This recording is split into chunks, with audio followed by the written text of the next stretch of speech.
What have you done out there on the edge of Federation space? We have been waiting for someone worthy of our attention.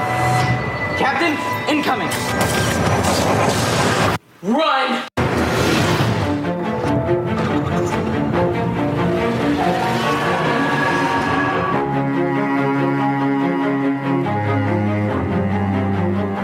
Starfleet doesn't fire first. We have to.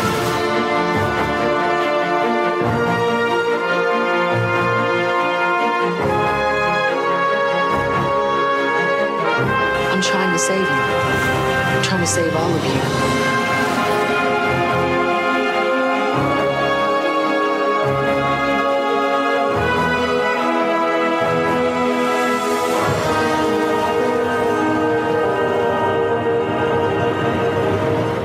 You helped start a war. Don't you want to help me end it?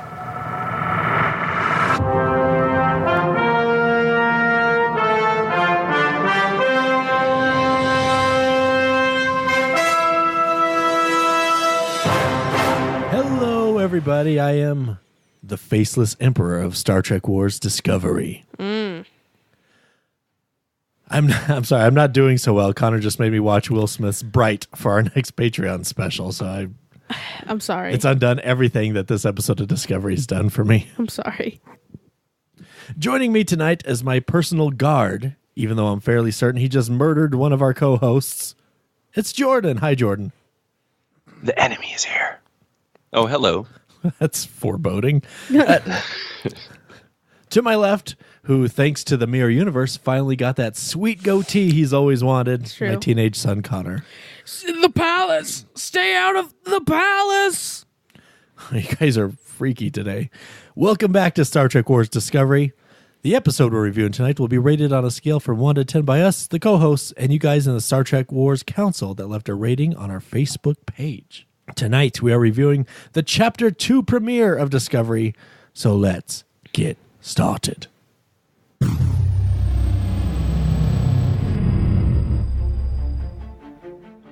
Star Trek Discovery, Season 1, Episode 10, Despite Yourself. Written by Sean Cochran, directed by Jonathan Frakes.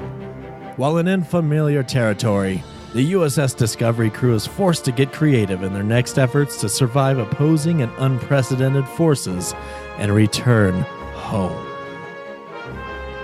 All right, Connor, before we get into pros, it's been a while, so we haven't done this, but what are your 5 words that sum up this week's episode of Discovery? On the spot? Go. Captain Connor is Kirk. Cool. Okay, so you're just going to do a Shatner impression to get out of it. Yeah. All right. I'll accept it, counselor, but you're on thin ice. What are your pros for Despite Yourself? Captain Connor! Yeah, he's back, baby. That's Long right. live Captain Connor. That's- Oh, wait. That's cyberbullying. That's not nice. I'm triggered right now. I finally get the position I rightfully deserved. No, I will not make a stupid decision and drunkenly stumble into the brig only to be blasted into space. He was not drunk. It's a concussion. Sorry, man. Very similar, though. I don't need alcohol. I'm drunk on life. Well, Connor isn't. Yeah, not anymore. I ain't. Anyway, so we're in the Mirror Universe now. That was kind of cool. I really like Lorca because he just has some. You don't really.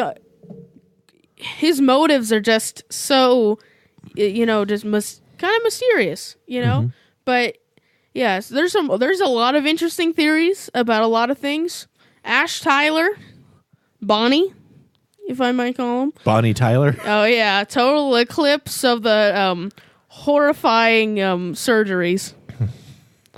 Oh man, the scene with the doctor's neck gets snapped. Because Ash snapped his neck like I snap lobsters before you eat him. Mm-hmm. And that was insane.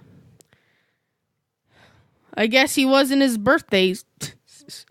The death suit is that a thing? Guess he wasn't in his death suit? That's absolutely not a thing. Oh, okay. Well, Glad it wasn't his birthday. So, Yeah, thank God for small favors. yeah. Gotta take what you can get.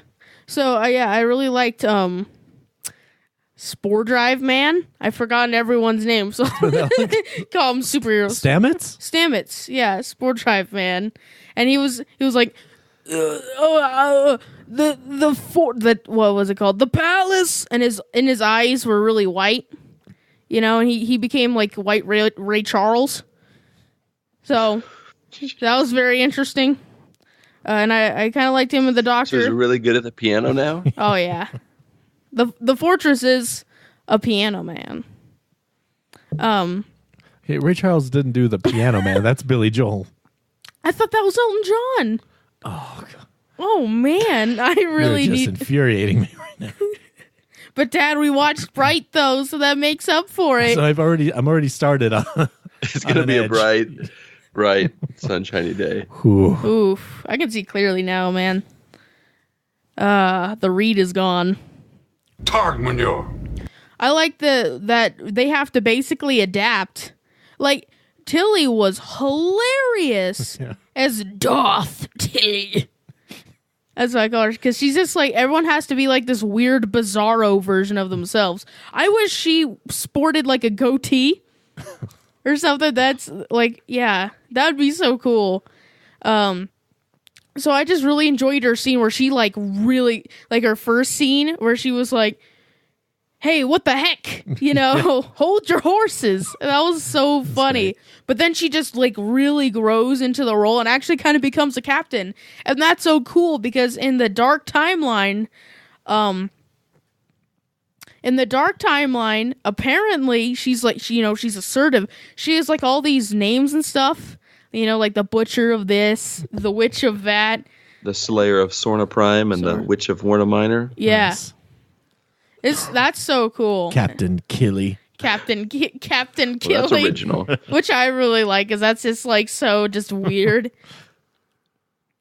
And then we have to deal, and there's some very interesting theories about Ash Ketchum, Ash Tyler.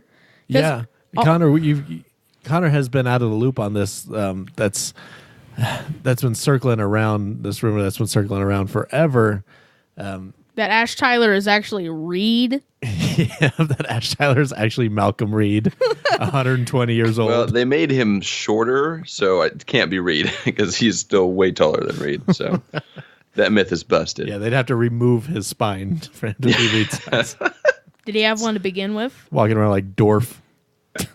Reporting for duty, sir. Yeah. So yeah, and I really liked the scene where the Doctor reveals that basically everything in his body has been shortened or like spliced. Can I reveal the theory? Yes, because this is a theory that's been around for a while, and then after we watched this episode, Connor and I took a walk, and I think we finally kind of talked about this. So Connor's just now being caught up on this wild speculation that is all but 100% going to happen. True. So it turns out Malcolm Reed is, but no. So it turns out that Ash Tyler could be the albino. Voke. The Koopa.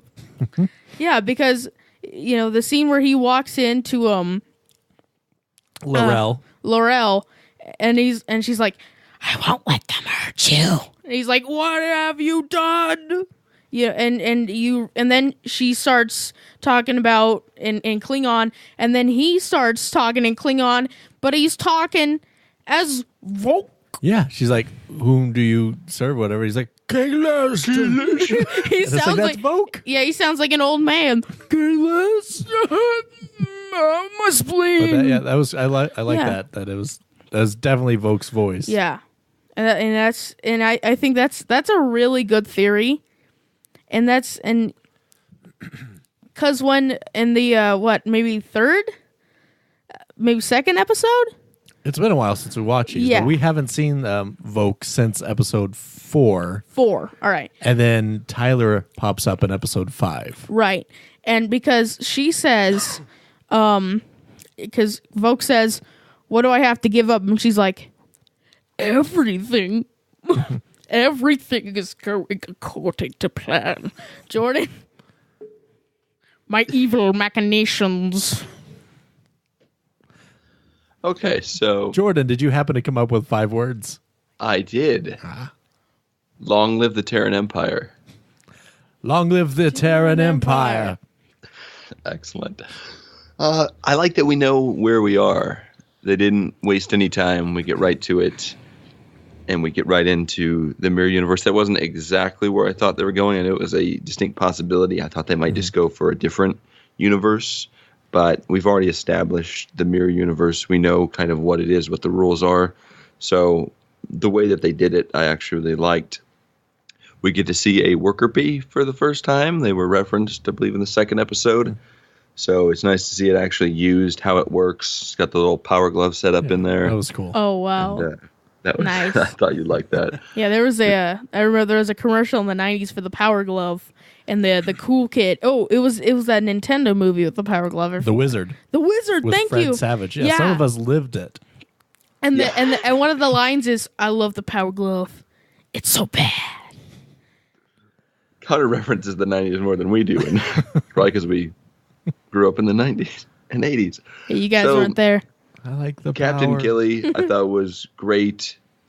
That her character just being the exact opposite of what it is, which a lot of characters tend to be that way in the mirror universe, but there's some subtlety to it. She is basically the exact opposite of herself, and she even says so.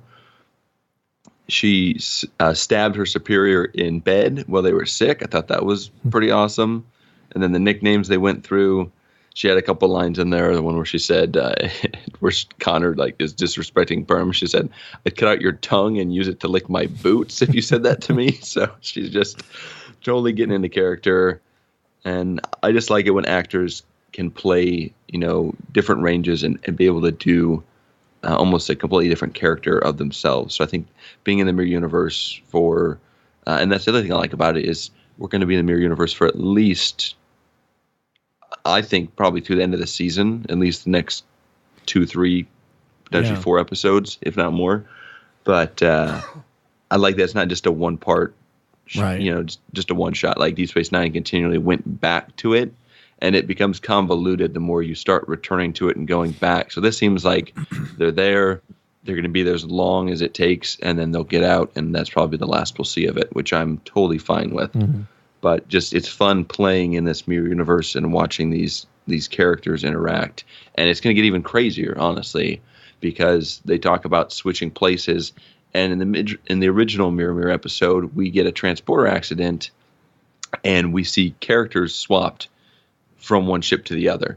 In this instance, we get 2 ships completely swapped. Yeah.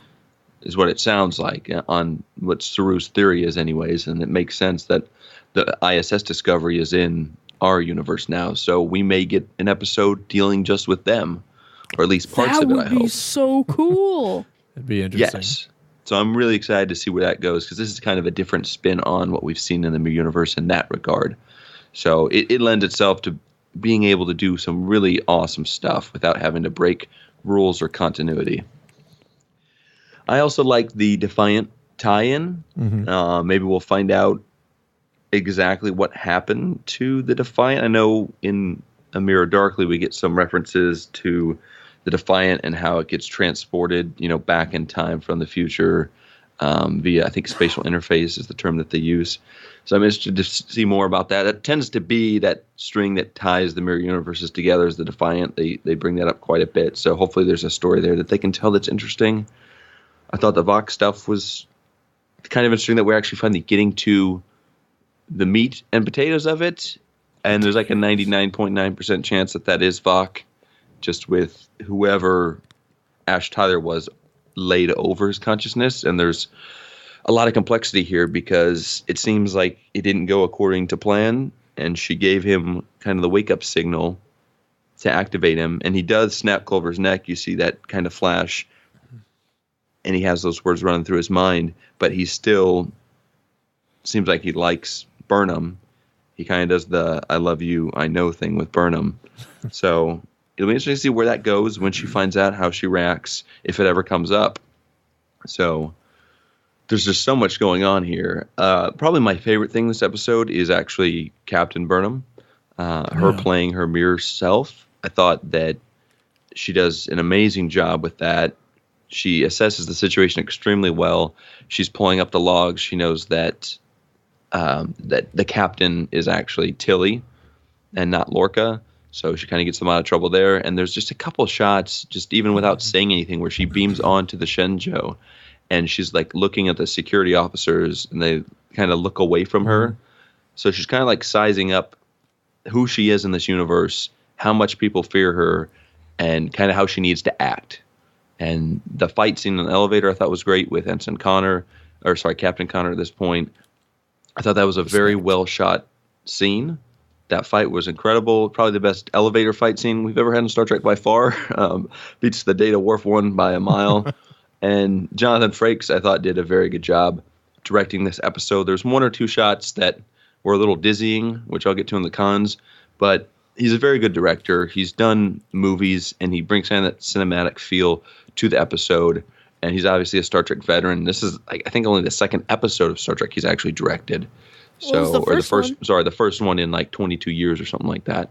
So that was pretty cool to have him back. I've read and heard some interviews with him, and he'll hopefully be coming back for an episode or two next season. He's directed a bunch, Connor. The first one he ever directed was The Offspring.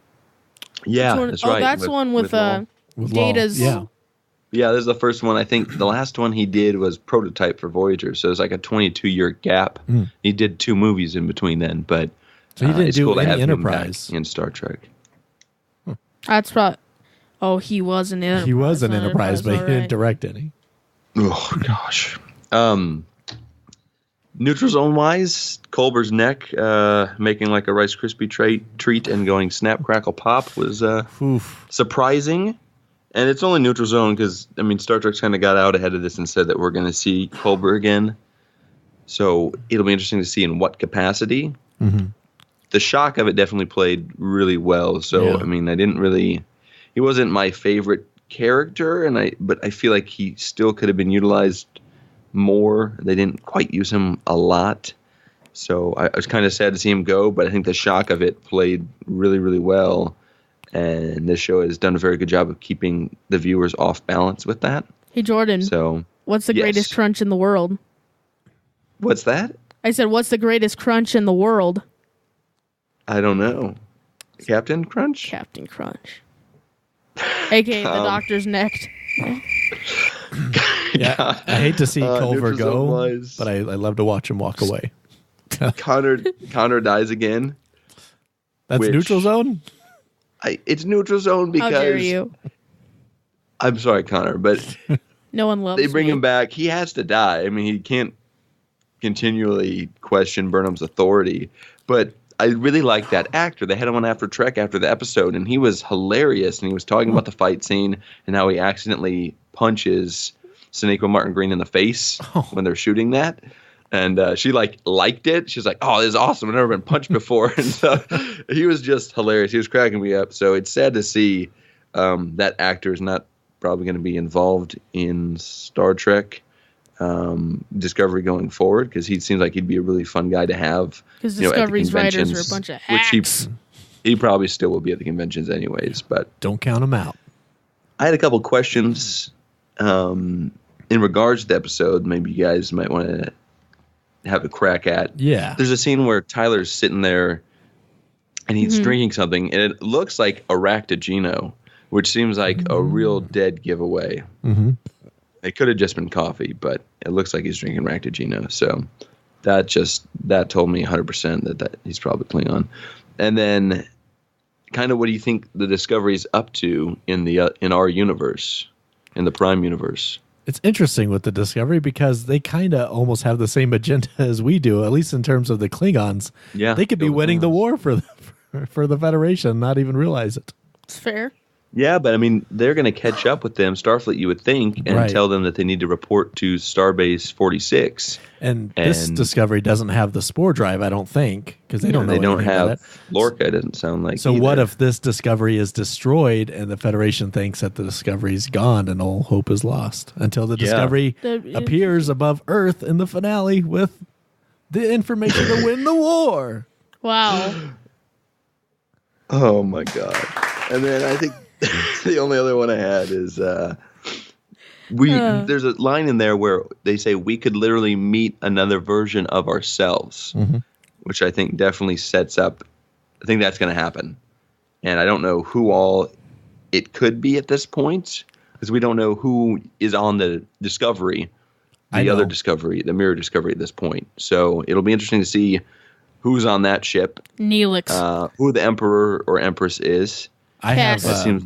It looks like they're going to the palace next week. So I have some theories on that. Did you want to do that now or do you want to do that later? I was going to do it afterwards. We can do like a next time on type thing. But I do know from next week's previews who's going to meet their other selves next week. That's true. But maybe we should wait because it shows in the previews. Minor spoiler. Kind of. Some people may not even watch that. So take it away with your pros, Jeremy. Okay. Yeah. I've seen this episode 3 times. I think it is my favorite of the season. I really loved Into the Forest I Go too. So it's right in there, but man, it did everything great. My 5 words are Culver's dead and Voq lives. Speaking of which, Tyler didn't just get woke in this episode. He got voked in this episode. You've been voked, son. Yeah, and it's nice we could finally kind of talk about that. Yeah, there's no way that at this point Voq and Tyler aren't different. They have to be the same person. And I was kind of hoping that it wouldn't go down that way, but I think they're handling it pretty well. And I liked that kind of Manchurian Candidate say the magic words and he started to turn, but it didn't work. Like L'Rell doesn't even know what to do now. I'm too man. He's more. Yeah, he might be more Tyler than Voq at this point, and it's completely screwing him up. And I was a bit skeptical of them using the Mirror Universe because of the diminishing returns we've been getting in the Mirror Universe since Deep Space Nine's first episode. I think we had Mirror, which was great. We had Crossover, which was great. Well, that was the end of the great Mirror episodes until I guess Enterprise, and now this one. Now we're on a roll of great episodes. I would disagree. There is one other good DS9 Mirror Universe. If you mention the Nagus with then this is all over. It's over. Your mic is cut. Yep. Because you haven't even seen that episode. You just know it's bad. Like Quark in a dress. You just know it's bad. I've seen that episode. And it was delectable. Yeah, I loved Captain Killy. Everything that they did with her was amazing. And it's just great comedic timing, too. To be able to like stammer a line like that through acting, that was so funny. And Lorca. There's fan theories on Lorca, too, that are some of them are starting to make a little more sense, too. But I don't know. Either way, I really love what Jason Isaacs is doing with him. And I love that character. He's doing whatever's necessary to complete this mission. And he's looking badass in civilian clothes while doing it. So smashing his forehead and like, all right, let's get busy. I don't think that's super spectacular. I did the same thing after watching Bright. I was trying to forget about that, Connor. Yeah, Tyler snapping Culver's neck. That got a loud expletive out of me when that happened. That was shocking. And I love that they are tying the original series and Enterprise into Discovery with the Defiant. I was kind of shocked how many people on forums and really even on other podcasts that didn't understand any of this or mistook the Defiant for Deep Space Nine's Defiant. It was gosh. That would be interesting. They show a picture of it, that would make sense. And I know people have been blowing up about the added weapon. Oh, I know, Jordan. I was yelling that through my speakers while driving. Like they showed a picture. Extra weapons on the pylons. And they're like, I know Deep Space Nine had a Mirror episode, but I don't know how their Defiant went back in time. Like, no! I almost flipped my car. Oh, no. I was in there, too. The Constitution class Defiant. Yes. And I love that you kind of touched on this, Jordan. I legitimately don't know what's going to happen here. I don't know how long they're going to be in this universe or how it's going to get resolved. It's pretty fresh and exciting. Bear with me here. I know this is going to sound completely ridiculous, But the last time I had the sense of like, where are they going with this? How long is it going to take? The last time I felt like that and was excited was at the end of season 2 of Angel. You guys are all big Angel fans, of course. I'm sorry, what did you say? Angel. So with like 5 episodes to go. Dark Angel or No, Angel? Angel. No, Do you not know what Angel is? It's a Babylon 5 spinoff. Stop. That's one of my favorite songs. Stop. This is bullying. Angel is a great show. I love Angel. Is not. Does that have the guy so from good. Bones in it? No, Bones has the guy from Angel in it. Isn't the guy from Grey's Anatomy in it? sorry. No. I've never seen Angel, but I could tell you just from watching the trailers. It's not a good show. You're incorrect. The trailers don't want to give anything away, like how good it is. I think Angel is your Babylon 5. I haven't seen Babylon 5, but I assume the it's my actor's Babylon pretty good 5. in it. Possibly. Anyway, with like 5 episodes to go in season 2, Angel and company get transported to a different dimension. It's like a fantasy dimension where vampires can walk around in the daytime, and there's different creatures that exist, and it's like a medieval weird world. And I'm like, what's going on? You know, and it ended up going for like 4 episodes before they could return home. Yeah, Jordan gets it. And it just kind of came out of nowhere. And that's the thrilling feeling that I'm getting now. Like, I don't know where this is going. We're definitely going to the Mirror Universe next week. But it seems like it'd be surprising for it to get resolved next week. So we're seeing at least 3 episodes and maybe the whole season. And I think that's kind of awesome. I'm really excited. Just looking at the previews next week, it looks really, really cool. All right, let's get into cons, Connor. What didn't work for you in this one? Angel is great, by the way. I've never been less excited for the upcoming Star Trek episode now that you've compared it to Angel. I'm more of a Stargate Atlantis kind of guy myself. What happened? Run out of small children to the tree? Not yet, old friend. Not yet. Okay, so here I am, captain's position. I fought my way to the top. And no one respects me. They don't bow low enough. And then, I just want to shank Burnham. I just want to shank her. I just want to pluck her in the kidneys. And you know what happens? I get stabbed to death in an elevator. She's way better at fighting than you are. And then everyone applauds her and welcomes her back. What the heck? They weren't actually applauding her. They were clapping because they're so happy that the reign of Connor was over. No.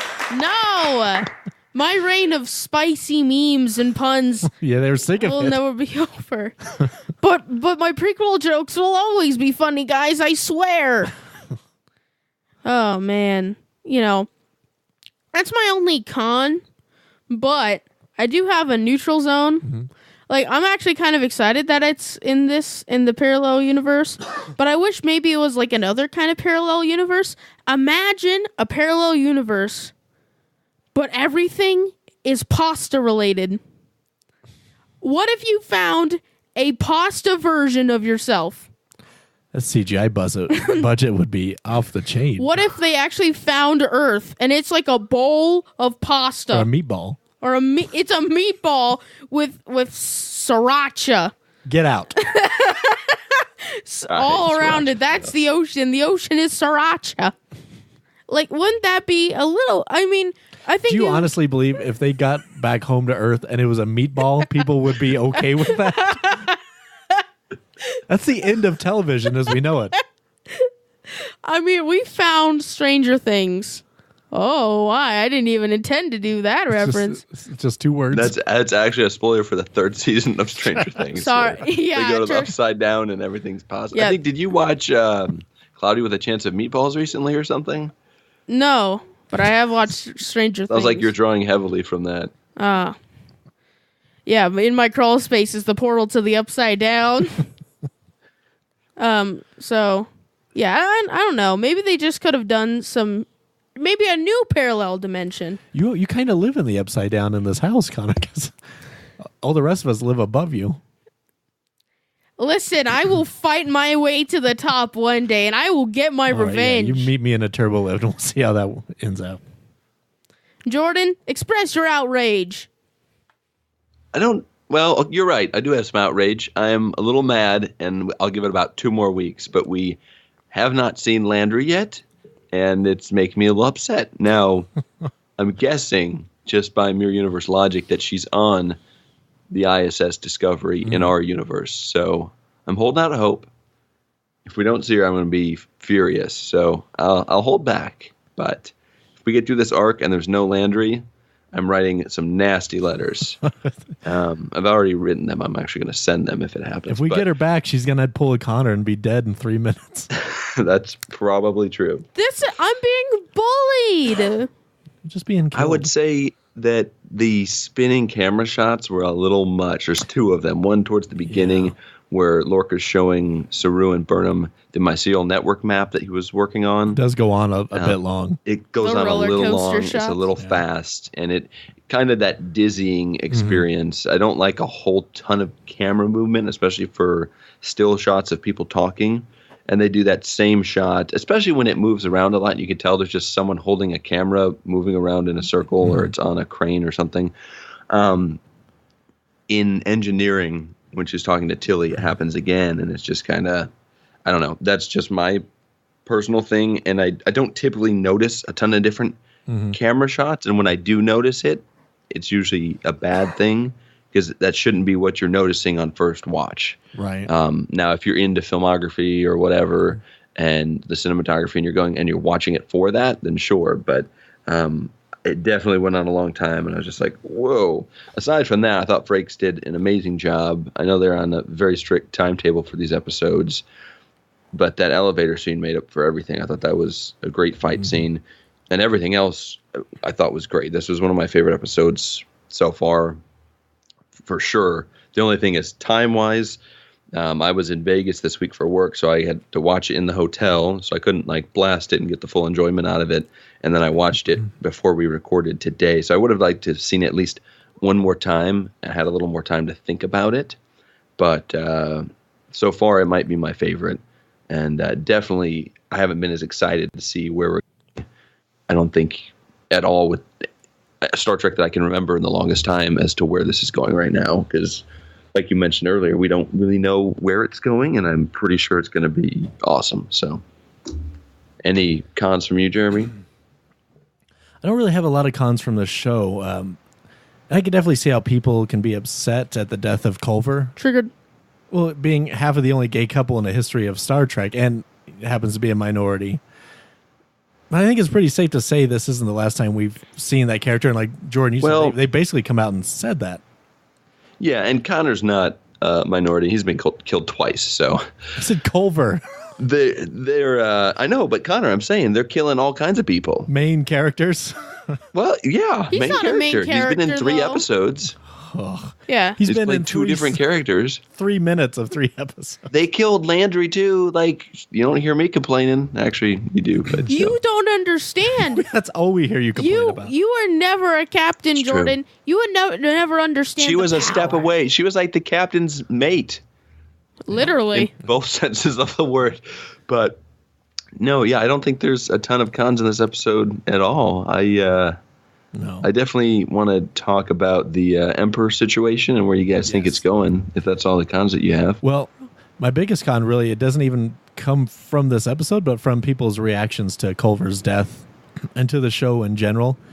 I get where they're coming from and how important representation matters, but I also don't really know what they're asking for here. Well, and people are just so reactionary. On And both I think sides. it's awful that when you're writing a show, you have to think of how the fans are going to react to every little thing you do. I think that can ruin a show or derail a show if you always give the fans what they want or you don't take risks. Right. Same situation with The Last Jedi where people were freaking out about it and trolling the internet. If you don't like it, that's fine. But we still are in the Mirror Universe. This is Star Trek. We have anything can happen. We could still see, Culver come back. We don't know what's going to happen. So if you want to freak out, right? I freaked out a little bit when I first saw it. I was like, holy crap. But I'm going to wait and see where it goes. Right. Maybe they'll find another portal and go to the parallel universe of pasta. Then I'll be a captain again. Then I'll freak out. Are we at a point now where the only people that are allowed to die on screen are heterosexual white males? because that would make for some pretty boring and predictable drama Exactly. as well. That's So- some Walking Dead levels of boring. So let's see the complaints. So far this Nerd season, snap. the big deaths have been Philippa Georgiou, an ethnic woman. Mm-hmm. Landry, the chief of security, also an ethnic woman. Mm-hmm. And now we have Culver. He's a non-white gay man. So yeah, when you say it out loud like that, I'm most mad about Landry. that sounds bad until you actually consider why that's kind of awesome. What about me? Lorca was I killed don't like get 30-something mentioned in times, your murder though. list. Yeah. Giorgio was a captain and a mentor to Michael, and her death was necessary to launch the entire series. So that's pretty huge. You don't want to replace that. Landry, I'm forgetting the name of the actress that plays her, but she's Rekha Sharma. yeah, she's amazing. And we talked about that she was actually, before her, she had a short stint being violently murdered, but the character of Landry was initially intended to be a man, but then she became available and they gave the role to her because she's incredible. And they didn't go and change the role because she's a woman. And I think that's pretty awesome. They kept, it's just who the character is. So that's why she died. Yeah. And now Culver is dead, but they've already mentioned that he's going to be back. Is he married or is he a boyfriend to Stamets? I don't know if they're married or not, but Stamets is the one guy that can see the whole universe and potentially has the power to bring him back in some form or another. So I don't believe Stamets would do that for any other person in the universe, but Culver. Yeah, we didn't even really touch on what the heck's going on with Stamets. Right. So Culver had to die because Stamets is the only one that could bring him back, and Culver's the only person Stamets would bring back, and Stamets is the only one with the power to bring someone back. So, and also people are complaining that Ash Tyler, he's a minority too, that it's wrong to have him do the murder. This is all insane to me. The reason all these minorities have died or the minority has killed another is because just how many minority characters are actually on Discovery. And I don't know why people see this as a bad thing. It really should be celebrated. Yeah. Unless people want or would prefer all these characters I mentioned to be white heterosexual males, I don't think anybody wants that. So what's the issue? This is great storytelling, I think. Thank you. Yeah. And I think it's very progressive and forward-thinking. I mean, you look at Discovery, the only heterosexual white male on the show was Lorca, and they're not going to kill him immediately. Yeah. He's not going to be killed off yet. I don't personally Jeremy, see him. Oh, God. Yeah. I think that we may have been transported to a racist, xenophobic universe. Wow, that is so deep, Jordan. I have not heard that, especially not from the Oscars or the Grammys and celebrities. Thank you. Thank you. Vogue's so not brave. the only one woke, all right? You're so brave, Jordan. What a brave opinion to have in so brave. 2017. So brave. So that's it for my cons, I guess. I think Discovery's doing some great things, and it's some of those criticisms are just mind-boggling to me. It doesn't even matter if you're trying to be progressive. The SJWs will eat you alive. Sarah Jessica Walkers. I did have one more major con I forgot to mention. All right. So CBS All Access, they've been really trying to shoehorn in their other properties, like obviously Big Bang Theory is Young Sheldon. Really the only thing keeping CBS afloat. Did you guys notice the other ship that they contact? Oh, well, it's the USS Cooper. I saw a leak that the captain is actually young Sheldon. No. So, yes, they're planning a crossover. That's why they didn't do the visual, because they didn't want to give away the spoiler. But yeah, they're going to do a crossover between young Sheldon and Star Trek Discovery. So God help us all.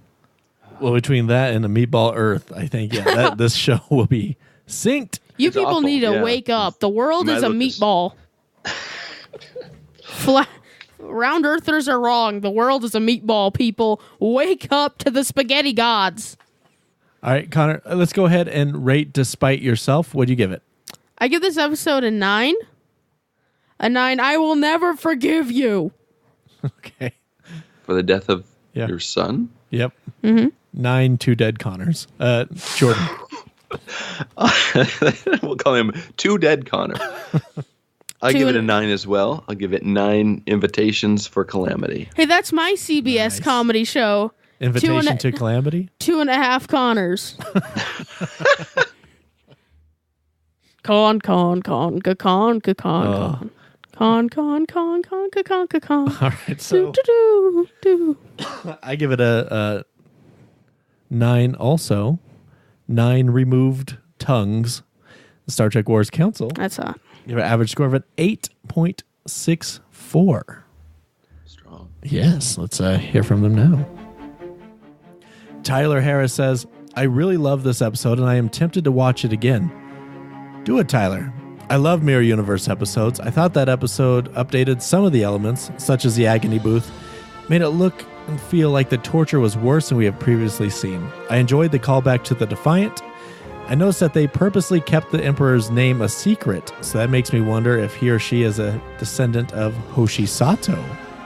That'd be awesome. This episode might also explain how Captain Kirk knew of a possible existence of a parallel universe and Mirror Mirror. I have the feeling that they are going to be stuck in the universe for the rest of the season, which I'm fine with. On the flip side of that, Obsidian Councilmember Dusty says, okay, so first off, this show is about as subtle as a nuclear weapon. Yeah, that's fair. Or an infant's television program. Yeah, I'd agree with that. For example, the security chief is actually a Klingon with a personality overlay on his mind. And by the way, why the hell is he alone with the prisoner? There are so many forehead-slapping moments, I was getting a serious headache. You mean we can't just go straight back to Starfleet with this new information that would end the war and the series? Surprise! Cue the Mirror Universe. Cue. Oh. The other thing I can't Confirmed. stand is Captain Lorca. Can you be a little bit more consistent? He is a devil one moment and an angel the next.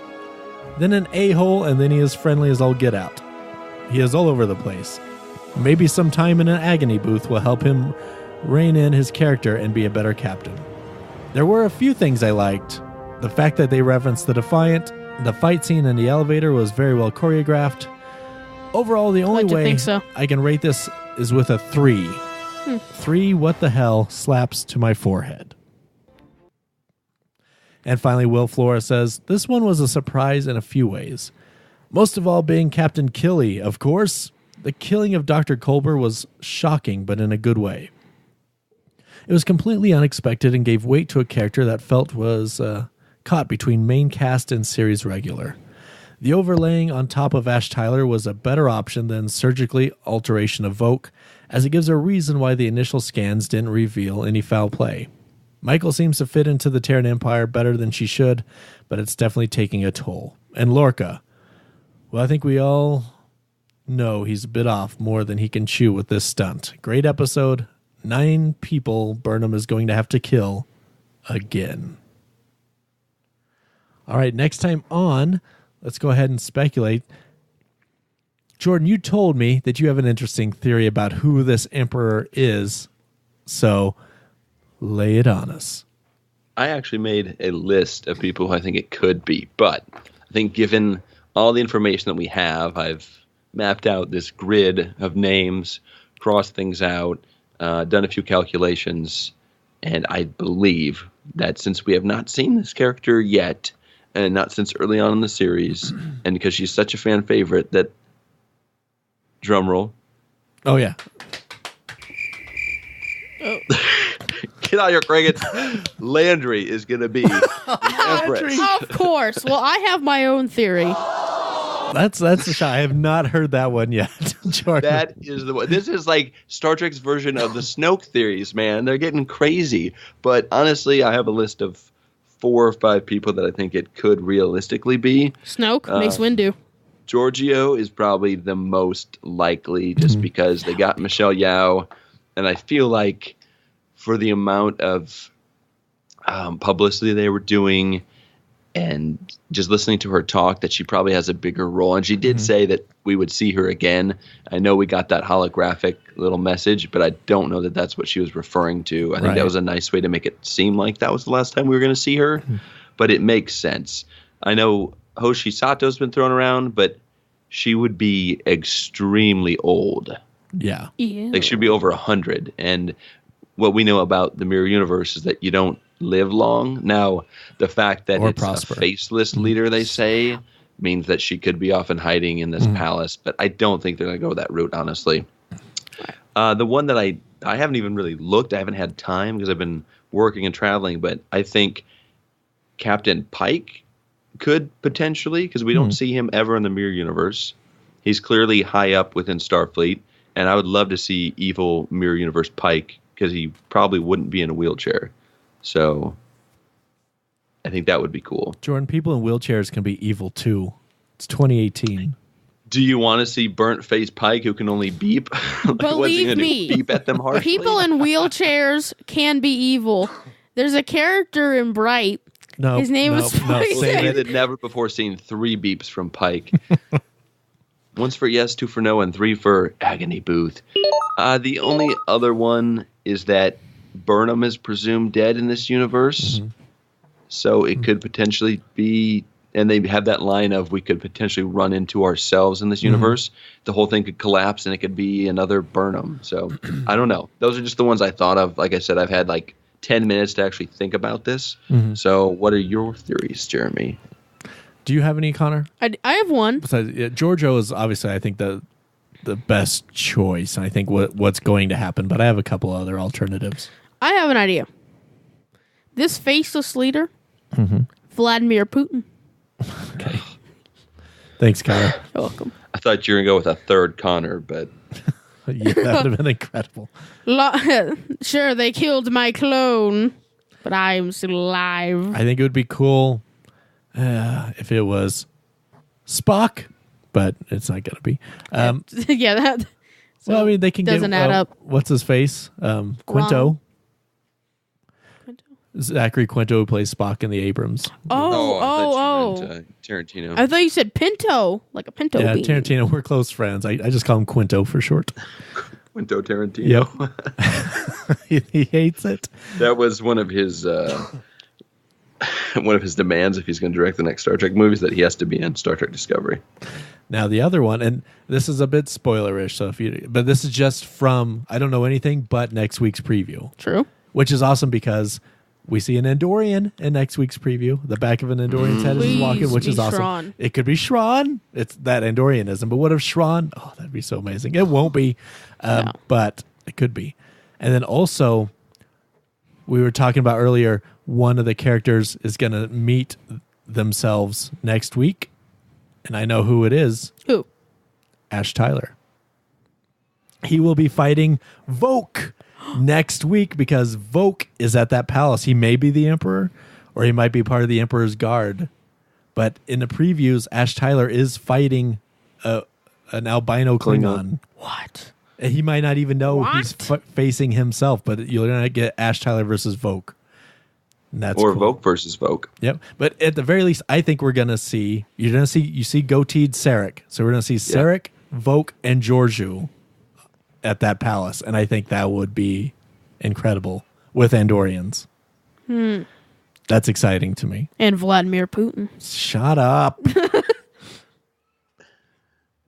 Yeah, they'd really be Topical. rushing into it if they did that. All right. So how do you guys think this week did for Star Trek Wars Discovery? It was a little rushed. In. Oh, jeez. He just used that joke better. Yeah, Sorry. and it wasn't even good. No. so- I'm gonna go. I'm gonna walk away. All right, so how Goodbye. did this week's episode of Discovery fare using the combined score of ourselves and you guys who voted at home? The average score for Despite Yourself is an 8.91. Thunkity dee? So another stellar episode all around for Discovery. If you wish to join the council and have your vote counted, head over to our Facebook page at facebook.com/group/Star Trek Wars. There you can rate the episodes yourself and can also leave a comment that'll be potentially read on air. It's a great community. Jordan and I are on there, very active and love talking Trek with you. If you want some sweet podcast merchandise, head over to redbubble.com or follow the link that's attached to this episode you're listening to. Star Trek Wars is available on iTunes, iHeartRadio, Stitcher, and anywhere else fine podcasts are heard. And you can find us on Twitter at The Star Trek Wars or email us at StarTrekWarsPod@gmail.com. Jordan, always a pleasure. Where can they find you? They can find me on the Facebook page, the Star Trek Wars Council, and on next week's episode of the Star Trek Wars, where we review the 5th episode, 2 of them featuring Keiko and 1 featuring Neelix telling bedtime stories. If that's not a ringing endorsement, I don't know what is. Stay tuned. Connor. You can find me trying to defeat evolution in our schools because it blasphemes against the great pasta gods. Yeah, it sure does. Star Trek Wars Discovery will return next week with episode 11 titled The Wolf Inside. Ooh. In the meantime, you can join us reviewing season 5 over on Star Trek Wars. Star Trek Wars. Pew, pew, pew. Until then, careless. Kapla.